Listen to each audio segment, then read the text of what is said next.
First of all, thank you so much, Sachin, for having me here. I'm really grateful. So, I have completed my bachelor's in mechanical engineering before going to University College London for my master's in entrepreneurship. And, from the very start of my first degree, that is engineering, um, I was very focused because I knew that at least for an year, I wanted to go abroad and study because I was really fond of the education system and I really wanted to experience it. So from second year, I started preparing for it, just like preparing for GRE exam or taking care of. I was already taking care of my academics because I knew that they really appreciate it, and I don't wanted to, lose my marks, so that I don't get the admission or just like that. And I thought one of the thing that really made my profile outstanding is that I've been playing skating. Like, I'm a national level skating player, and I was playing it till my undergrads. So I think it showcased a lot of qualities that my academics cannot. It's like, leadership skills and a lot of things. And I mentioned it in my SOP as well. So I was preparing my profile since then, but then I was very much confused whether to go with the technical stuff or to follow my heart, which was inclining towards business and entrepreneurship. So I thought, okay, so let's explore. So I have taken like whole 2 years to explore and self-analyzed. So in that time span, I did not sit back at home and just question myself. I actually worked on a couple of projects, and I emailed to a couple of professors from UK universities because I really wanted to go and study in UK. So I've got selected by two professors, and I worked under them for like a couple of months in 2018. So the two universities were London School of Economics and Oxford University. And when I went there, I experienced their culture, their ecosystem, their learning ecosystem, and it really impressed me because I actually wanted to study in that environment, and it was so nurturing. So I thought, okay, so this is the place, and I want to do my masters in this country only. So I've got the global exposure, and so I was very much sure which way to go for, because that professors not only helped me professionally but also counseled me personally as well regarding courses, how to see the courses, and how should we go about finding the university and everything. So I came back. That time I was having offers from like 5 universities, all from UK. But then that year I postponed. Like, okay, I decided not to go with the universities because I hired agent to do my applications, and they were doing applications only to the universities they had tie-ups with, and I had higher goals. So I thought, okay, so let's target universities that comes under a top 10 world ranking. And then I went through university websites. I went through all the curriculum, like courses and everything in detail, that do I want to study all these subjects, and what methods are they using to deliver the modules and everything. I went through that, and then I shortlisted a couple of universities, and I consulted my agent, but they said that they don't apply to these universities. So I myself applied to these universities and saw, like, okay, if I get the results or not. But safe side, I had applied to other universities as well through my agent because I was not really sure. And in 2018 I've applied to UCL, but then they rejected me. In 2019 I again applied, and then they accepted, and I was very much happy because I really wanted to go and study there, because their management school is in Canary Wharf, which is the financial hub in London. And that ecosystem was very nurturing for my interest. So I thought, okay, so let's join it. But then they took interview. I have to clear their interview before getting the unconditional offer. And by then I was not aware about the foreign scholarship at all. One of my friends just told me that he has got the scholarship from the university, but then there is this scholarship which the government is providing, and I can surely try for it. So I've just applied. There were like something around 20 documents, and we have to submit it. But I was shocked because then uh, I did not get the chance to put forth my perspective, or they did not interview me. So I was like, okay, so they are only going to choose as per my documents, my academics, and my university ranking. So that was pretty clear, because they did not conducted any interview or nothing like that. They did not ask for LORs or SOP, nothing. So only yeah, and that time I think that two of the things which Omkar correctly mentioned, university ranking and good consistent academics really help in getting the scholarship, nothing else, I felt. And thus I got the scholarship.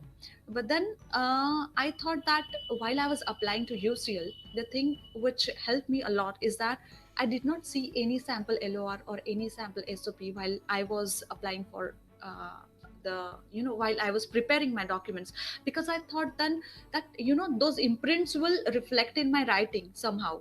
So I thought, okay, so let's first sit and write my own stuff, and then I'll see if I need to see other documents as well.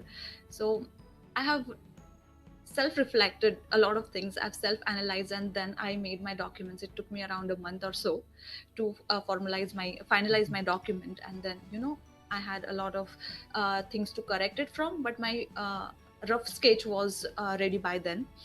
And I think that was the thing which might have helped me to get into the top universities, because it was very authentic, it was very honest. And I really feel that universities do appreciate that thing, because they don't want a perfect candidate. They want to see the potential. They don't want us to be perfect already.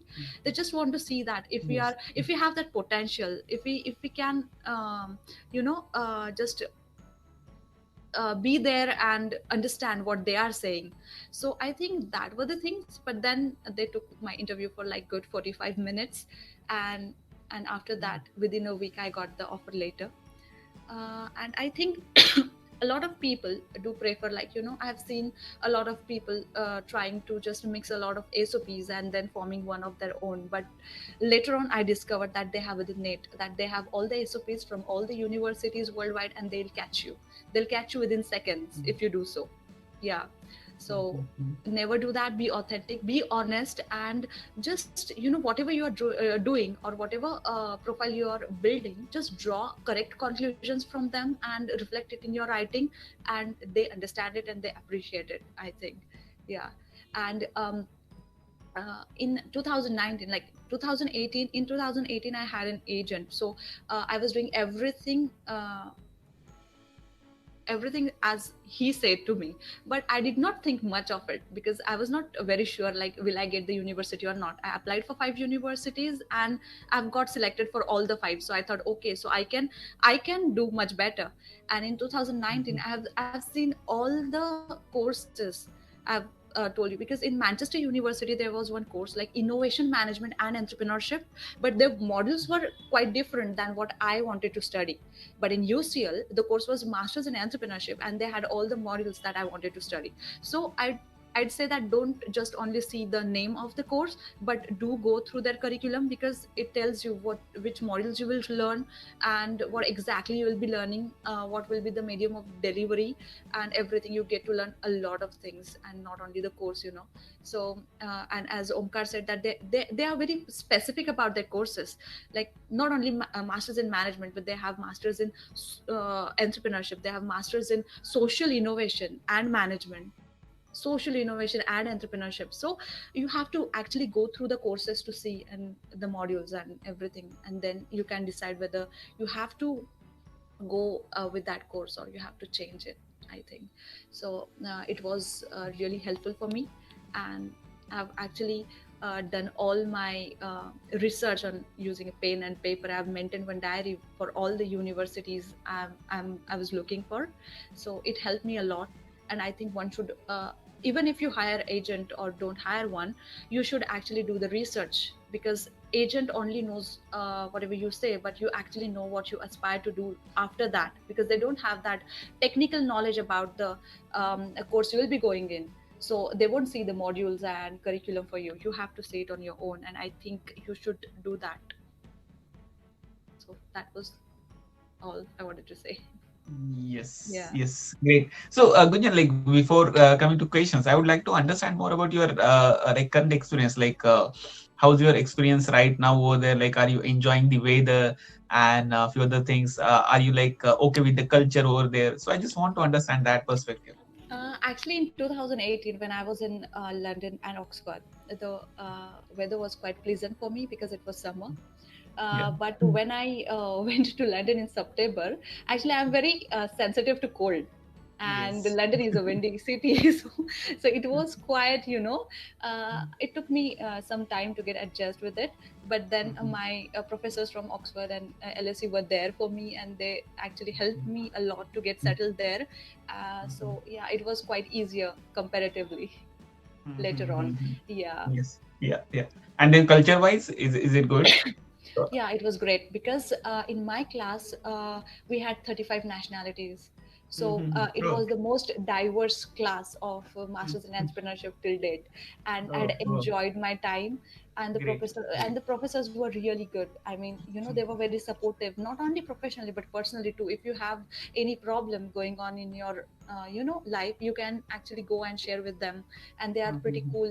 They actually help you, unlike Indian universities. Yeah, Mhm. yeah. So the culture is very student centric, I'll say. And Mhm. as I already mentioned, that my university, that management school of UCL was in Canary Wharf, so you will see all the multinational companies Mhm. around you only. And Mhm. yeah, so I've studied at the 38th floor of the second largest building. So yeah, so it was a Mhm. great experience. I mean, Yes. yeah. Yes, yes. Good, good, good. Yeah. So, thank you, Gunjan. Now, let me invite others to ask their questions, and then we'll take it ahead. Any question for Gunjan?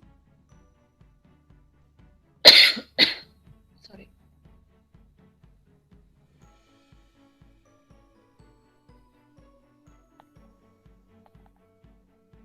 Yes. Uh, If nobody has a question, I have a general question. yeah, So, please. Gunjan, what sort of challenges did you felt while coping up with the COVID in UK? Because in Australia, we had a lockdown till last week, Yes. so it was pretty much tough for us. No, actually, the thing was, I've already taken permission because I wanted to do my dissertation in India, as I wanted to start my business in India. So I Yeah, really you're wanted doing to good. do my dissertation in India, and thus I've already, in April, I guess, I came back in India and I started working on it. So Mhm. the COVID and all doesn't affect my studies at all. So lucky. You're so lucky. Yeah. Actually, So I was that was, planning to yeah, come to India yeah. as well, but the borders are Mhm. closed like from past 5 months or so, and they are Oh, still saying that it will be yeah, closed for yeah. I next took six the months. Oh, Yes, yes. I Yeah, took the last flight actually. lucky, lucky you. lucky one. Yes. Yeah, yeah.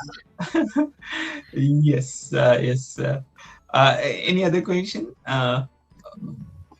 Manisha, Rahi, want to understand anything about UK? Did Yeah. you see anything? Yeah, Gunjan mentioned that she reached out to the professors in universities for counseling and all.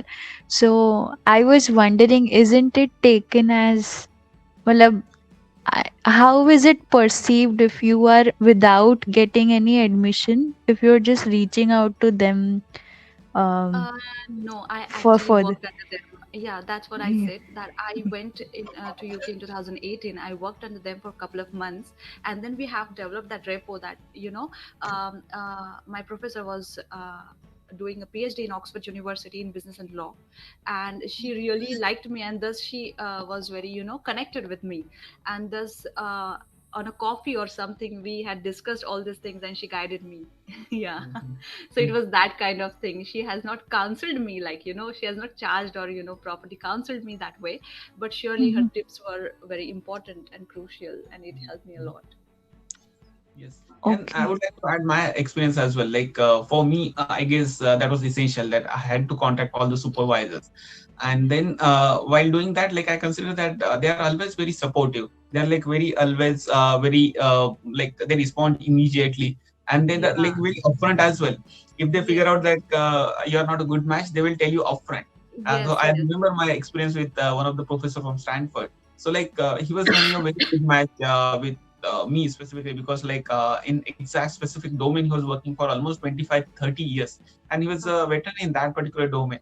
And when I wrote to him, I just mentioned that his research paper I went through, that is actually a formal way to write to all the professors, that you should mention the kind of work you have read and what is your impression about that. So that is what normally you mention in the mail, and I did all those things.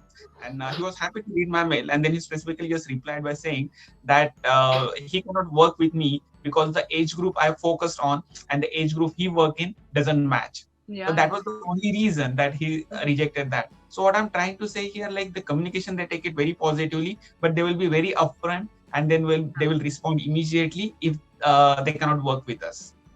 yes. Okay. And yes, further that if you don't have that zeal for sports, then what other extracurricular activities can be considered Yeah. as, adding up to you? Do you have any experience or knowledge about that? That apart from sports, what can be considered as? Yeah, yeah, yeah. So see, in bachelors, actually, you have got a lot of cells to work in, and you just have to place your perspective at the right place so that you can drive the conclusions and reflect it in your SOP, and it will be done. But then, even if you're doing something, a group project or something, then you can showcase your leadership skills and all that things. Because see, if you're going for a technical stuff, I don't think that it will matter much. But then I was going for a entrepreneurship, and they wanted me to reflect all those qualities, and that's why I've built my profile that way. But then you can go your course specific, just go through their website or course details, and you will get that, okay, so all these things they want, and what experiences you had that till that date that can reflect all those qualities. And you have to be very explanatory in that case, I think. Because even if it's personal or professional, doesn't matter, you can put it in your SOP. It's a formal document, but you can actually add a lot of things, personal things as well, I feel that. If it is useful, and if it is showcasing all those qualities, then only. Yes. So Okay. I would like I'll, to mention, yeah, please, sorry, Omkar. Patil, You to can go. interrupt. Yes, please. So one of the thing which I'd like to highlight is they take your social work, or like if you have a background that you have worked in an NGO or have Yeah. done a social work in your past course or something like that. So they do take it really seriously. Like for my personal experience, I was a part of NSS, that is National Service Scheme from the government of India. So in every, I guess every college they have a group of NSS. So if you get a chance to get aligned with that group and have some camps in the rural areas and teach the kids from the rural background about the technology or whatever social work you can do, like it is equivalent to sports and like other domain which you can choose easily and do work, and then you can add that up in your SOP or in your application, like those sort of stuff. Yes. Yes. I guess I was also about to add on the similar lines. So I consider like while writing SOP or while starting your applications, I guess there are two things. Like you just need to figure out like what different things you did earlier. You may sometimes feel that like that was not important, but from the application perspective, it might be having certain importance. It really depends on like how you write about it, how you mention it, how you articulate that. So it really depends on that. So that is one thing you need to like recollect each and everything you did throughout your life, and then write it somewhere, and then try to figure out like how you can mention and then uh, like explain in your SOP. So that is one thing. The second thing, if you think that your SOP is not sufficient after putting all the points there, then you need to build your profile. And then, as Omkar suggested, I guess I consider similar. You need to do a number of things to enhance your profile. So one thing could be writing your research papers. One thing would be to go and work with certain NGOs to get the social work experience.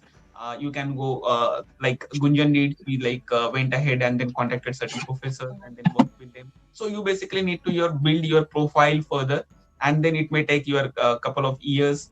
Might be, it really depends on which kind of universities you are applying for, but you need to invest some time, and then ultimately it's all about building your profiles. Yes. Okay. Yeah. Any other question, So I've got one question, Gunjan. Yeah. please?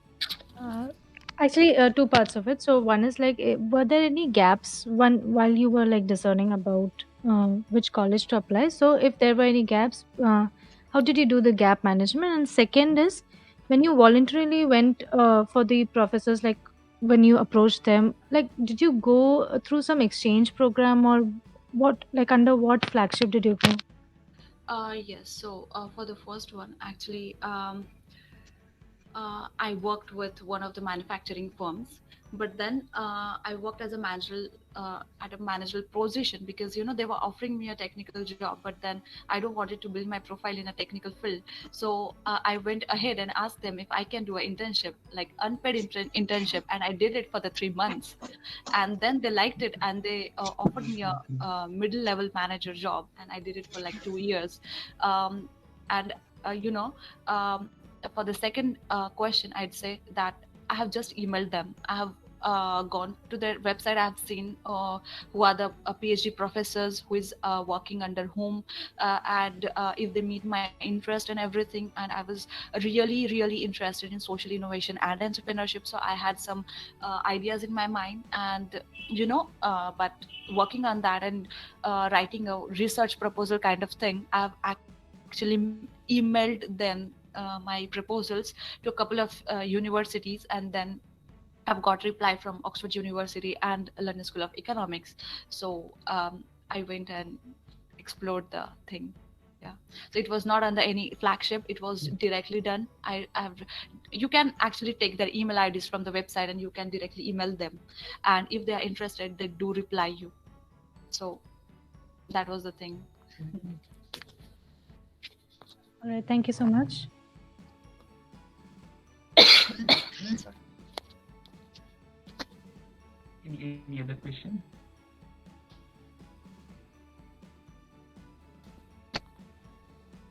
So meanwhile, I do have one question. So Gunjan, I guess like UCL was one of my priorities as well, because like at least specifically in education, it is considered one of the the first rank university in the world. So obviously I couldn't get into UCL. Even though I'm in UK, I just want to understand like how UCL work, in the sense like one thing I understand, people are like talk a lot about UCL, and then one of the important point they mention is like it's a kind of a very distributed university. So Oxford is something like Oh, yeah. you get that ancient feeling, it is at one place, and then like Yes. you see a lot of legacy out Yes. there. But UCL is like very modern kind of university, people say. So I just want to understand about like UCL culture, and then what kind of university it is. There is Jeremy Bentham, who was the founder of UCL, because earlier UK was very traditional, and um, they were not giving a chance for girls to study in the universities, or that wasn't that democratic, you can say. But then that's why Jeremy founded UCL, and they have everyone thinking very in a liberated way and a democratic way. But if you say the experience, their main campus is very traditional, very, very Okay. traditional. Yeah. But at the same time, they do give you the perfect combination of the traditional one and the modern thing. Because if you see their engineering buildings and all, they are perfectly modern, like they have all the amenities, and they are just like, yeah. And I was studying in Canada Square. So on the 30th floor, they have their management school. So it is in the financial sector. So it was perfectly it was perfect environment for studying business, because you have HSBC, you have Citibank, you have Barclays headquarters. You can see that from your window. Yeah, so it was like, wow. Yeah, so it was a perfect combination with the democratic way of thinking. And their working is, I don't know if it is similar for other universities in UK or worldwide, but they have this very independent team working for the particular course. It's like for Masters of Entrepreneurship, my module leader can even change the syllabus, can even add something in the syllabus, or can turn the syllabus according to their way. If I say, okay, I wanted to learn this way, then immediately they will change something, and from next week they'll add on the syllabus or the way of delivery. If we wanted, even a lot of big company CEOs were there in our classroom. They actually came and lectured us, so it was great because we demanded it, and they actually contacted them, and they brought them into our classroom. So it is very independent, it is very student centric, and you can actually, in India, a lot of times what happens is you can only give the feedback, but nothing, no action takes place. But then if you tell something to your professor, and they ask in class if the majority of people also feels the same thing, then immediately they will change the system according to you, like maybe from the next lecture if possible, or from the next week. So it's that student centric. Yeah. Great, great, great. So they respond immediately. That's really a Yeah. good thing to know. Yes. Yeah. Yes. Good, good, good. Any other question? So we have just last 3 minutes in hand. So if any other question. Sorry.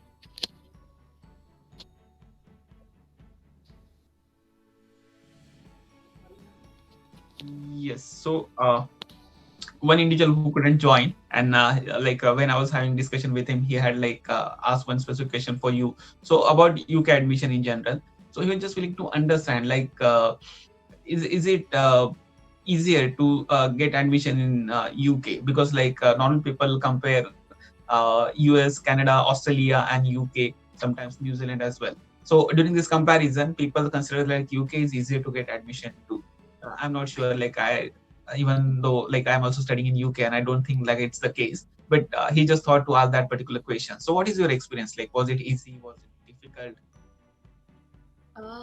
For me, actually, from second year, as I was very focused on studying abroad, from that time only, I was searching for the countries, and a lot of three to four countries, three to four universities that are amongst the top 10 universities in the world are in UK. So I was very fond of going to UK and study there. I don't know why, but I really wanted to go and study there, and thus I was so focused that I did not see any other, I have not applied to USA or Australia or any other country, frankly. But and whatever experience I have of applying, I think the procedure is very much simple comparatively, because then you have to just fill a form, you have to mention all your details, and then submit all your documents, and that's it. If Yeah, and they do take interview sometimes. It depends on the universities, of course, but then I think the whatever process it was so easy and less complicated that it helped actually both universities to get the perfect student for their course, and students to discover their interest actually. Because if they find that you are not suitable, they mention the reason why they find that you are not suitable for the course, and you can actually self examine or else prepare your profile accordingly. Because I've told you that in 2018 I applied for masters in management, just because my agent told me to apply for that thing, even though he knew that I was interested in business and management and entrepreneurship. But then he finalized that, and UCL just straight away rejected me. But in 2019, when I was, I fully researched and then applied, it accepted. So I think their system is pretty easy and simple. The procedure is very simple, but I don't know whether they easily accept the students or not, because I have faced one rejection in my life. I was applying to the dream university or what, but I'm not sure about that. Yeah. Yes. Thank you, Gunjan. Yes. So any last question before winding up?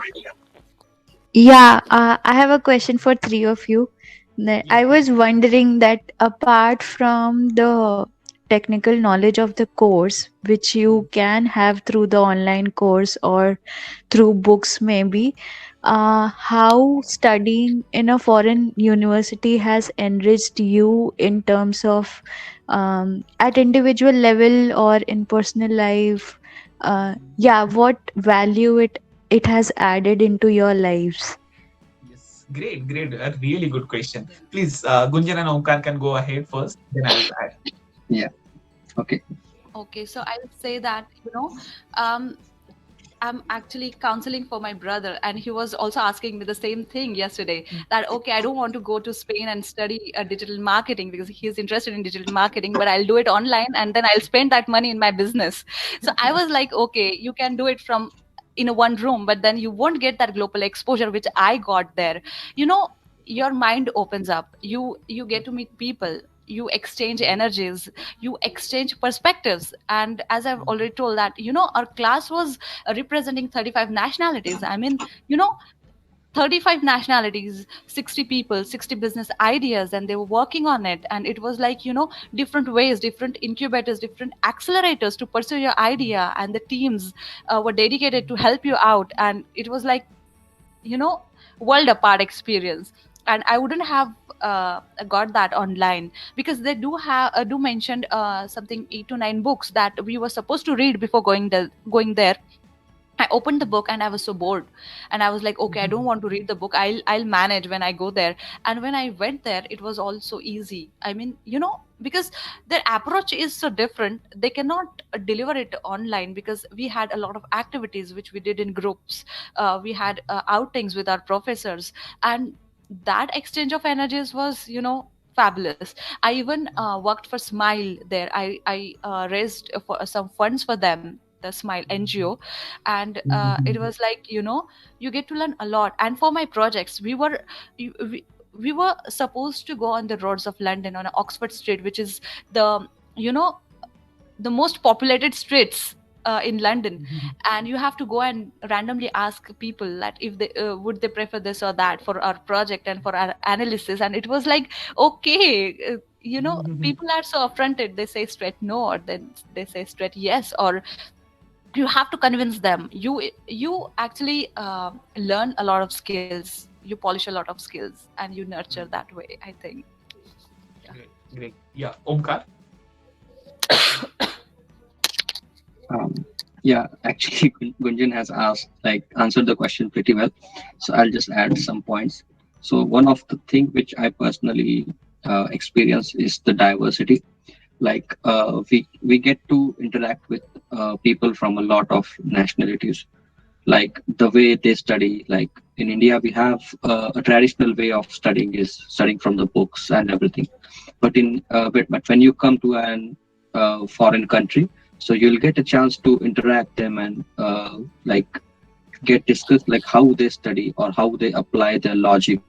And apart from this technical skills, the technology and the innovations in the foreign countries is pretty way beyond compared to the India. And also, like personally, I'm a part of MUR, which stands for Melbourne University Racing, which is like a student-run Formula One car racing team. So the thing is that it is student-run, and we design a car, and then we actually what you can say drives it in the Formula One track. So that is another thing which I have personally experienced, that exposure. And then the other sort of things is the gaps between the Indian what you can say curriculum and the foreign curriculum. Even though due to COVID the courses are taking place online, but the infrastructure that the university have built up for this particular sort of time for the online learning is also one of the best things which I have felt so far. Yes. Yeah. I guess Gunjan and Omkar already mentioned about the culture, and then you can learn from others. I guess I have also experienced the same thing. When you go to foreign universities, you have, and then specifically if you are entering in the good university, top rank university, then obviously you'll be having interaction with people who are coming from various nationalities, and that itself enrich you a lot. Apart from that, I guess there are a number of things which I consider advantage to learn in foreign universities. So the first one specifically for me was that my professor come with the excellent experience in the same domain, which I would have lacked if I had decided to work in India. So that is I consider as one important aspect for me. And then specifically in UK, where the citizenship and then democracy, these ideas originated. People have, think a lot about all those things in almost centuries. They are discussing all those ideas, and then I consider that going to UK and learning it over there really make a difference. So that was one thing. On the academic side, I consider the academic rigor is very high in Western countries, specifically from the research perspective. They expect you to write some authentic and a very depth and very logically connected things. And Omkar already mentioned about plagiarism and all those things. They take all those things very seriously, and then because of that, I consider the standard of academic writing and reading is like very high. So that experience I could get over there. Apart from that, I guess the international interactions that also you get to experience over there, in the sense like I am elected member of graduate student association over there. And then due to being part of a student association, I get opportunity to interact with people. I get an opportunity to understand what international students think and what they are aspiring for, what opportunities they are looking for, what to do differently for them. So I guess like all this international exposure, what I'm getting over there, I would have missed it if I had decided to be in India and then continue my PhD here. Yes. So I consider like all are saying positive things. Let me quickly add one negative. So I consider that.